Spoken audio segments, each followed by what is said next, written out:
I'm Dustin, and welcome to Fantasy Smack Talk. This is Week 5 waiver wire. To see the full list, get on the website. This is just a portion of the list. Also, if you got any questions, post them in the forums. We got our army of experts in there, like always, answering all of them that come through. Not that crazy with the must-add department this week. We got a few guys to talk about, and a lot of people are going to be excited about Hartline, and for good reason. The guy went absolutely nuts. Here's what I'm going to say about him. It's a little hairy. I don't want to be wrong, obviously, about my advice with him, but I'm comparing it very much to Amendola. He's on a mediocre passing offense. He is the main target out there, but he's going to be inconsistent. He's going to have big games, but I just really don't think you can count on him week to week. I wouldn't be using a good waiver number on Hartline unless you're really desperate, but I do think he's worth an add in all leagues because he will have some more big games this year. I'm just not seeing it every week as a consistent fantasy receiver. Next, Mendenhall. I really am having a hard time understanding this. Only on 65% of leagues. I know he's coming off a major injury, but look at Charles. Look at AP. Both these guys, had similar injuries with Mendenhall. They're back. They're playing well. I know Mendenhall's coming back. It's not going to be that long as far as length of recovery time for him, but he's still potentially the starting running back on an NFL team. He needs to be owned in more leagues. He's going to be back week 5 more than likely. If you haven't picked him up already, you're going to have to fight for him on the waiver wire, but use whatever number you got to do to get Mendenhall. He's worth a gamble. And one last must-add in all leagues, and a lot of times quarterbacks don't really make this list, but at this point I think he needs to be on here. Andy Dalton. The guy's been playing amazing. He kind of definitely had the potential of being one of those sophomore slump type quarterbacks, but not yet, obviously. This guy's been absolutely on fire. I think he is well worth an add in all leagues. I think he's borderline QB1 at this point. I think he could easily crack the top 10 at this year. I like Andy Dalton. You need to pick him up if you're at all hurting at quarterback. Let's move into guys in deeper leagues, and you probably thought I was going to have Jackie Battle in the must-adds in all leagues, or some of you probably thought that.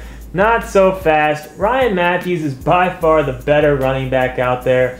They can say whatever they want out there with the coaching staff, but it was a disciplinary thing, I feel, as far as Matthews, hold on to the ball, or else you're not going to get carries. We're going to put Battle in there. Yes, Battle did have the better fantasy day, but when you look at his numbers, not that impressive. It's still Matthews that's out there. And on the flip side of that, great time to try to buy low on Ryan Matthews. Jackie Battle will go back to his other duties now that Matthews has proven that he can play a week without fumbling. Look for Matthews to have a big game next week. Next guy we're going to talk about is Bolden for New England.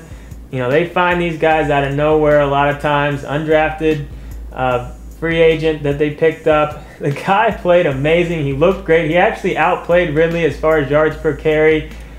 It's just making the mess a little bit messier. You can never really count on a New England running back, and right when it looks like Ridley's the man, I mean, he did have another solid week, but now Bolden's coming in there, and it's a little scary because Belichick will play the player that gives him the best chance to win. And if Bolden ends up emerging as that guy, Ridley could be in trouble. So for that reason, I think he's a must-add in deeper leagues. I'm not quite saying in all leagues because it's just all up in the air at this point, but very impressive week 4 for Bolden. Obviously worth an add in a lot of leagues because of it. Moving on, James Jones. Greg Jennings just can't seem to stay healthy.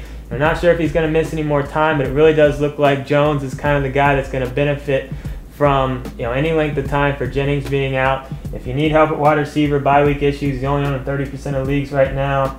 Next, Andre Roberts for the Cardinals. I think Kevin Kolb out there has really kind of put a spark back into that offense. Andre Roberts, athletic, very quick receiver, all the attention that Larry Fitz gets. He's going to get left open a lot, only on 10% of leagues. I really do like Andre Roberts in deeper leagues. Kendall Hunter, one of my favorite guys from last year. Never really got a full chance to really show us what he can do, but he's one of those guys that I love stashing on your bench at this point in this season. He's back up to Gore, so, older running back. I really love Kendall Hunter as far as if he gets the opportunity. We know he can produce. It's a couple of really good things I like about Kendall Hunter. And the 49ers normally do the one-back system, so if Gore goes down, I see Hunter getting a lot of the carries. And on a personal note, just so you can get into a little bit of the head as far as my sports nerddom, if that's even a word, but my 15 Kendall Hunter autographed rookie cards I'm expecting to go through the roof once he gets a chance to start. It's part of my retirement plan. I need to cash in on that. Next, Jeremy Curley for the Jets. Only on 30% of leagues. Antonio Holmes banged up. You know, Hill, the rookie out there, showed some problems week 1, but he's banged up. Curley had a pretty much a silent week 4, but he's shown in the first 3 weeks that he can be an explosive receiver.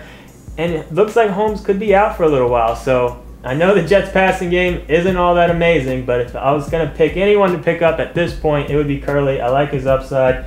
One defense for you to pick up and potentially play is Cincinnati going up against Miami. They're only on about 30% of leagues right now. You know, Miami looked great passing the ball week 4, but Tannehill still made some mistakes. I expect him to make some more. You know, I can see the Bengals getting up early in that game and Tannehill trying to do too much and maybe a pick 6 for the Bengals. I like them as a pick up and play if you don't like your defense. And one guy to keep an eye on and add in deeper leagues, and I kind of like to do this once the bye weeks start, is, you know, pick a player that I like as a pick up and play. You know, maybe not the best long-term value, but if you got bye week issues, I like Eddie Royal this week. They're going up against New Orleans. I could see that game turning into a bit of a shootout. Eddie Royal, not amazing numbers, but he has at least 2 catches in every game. Found the end zone last week.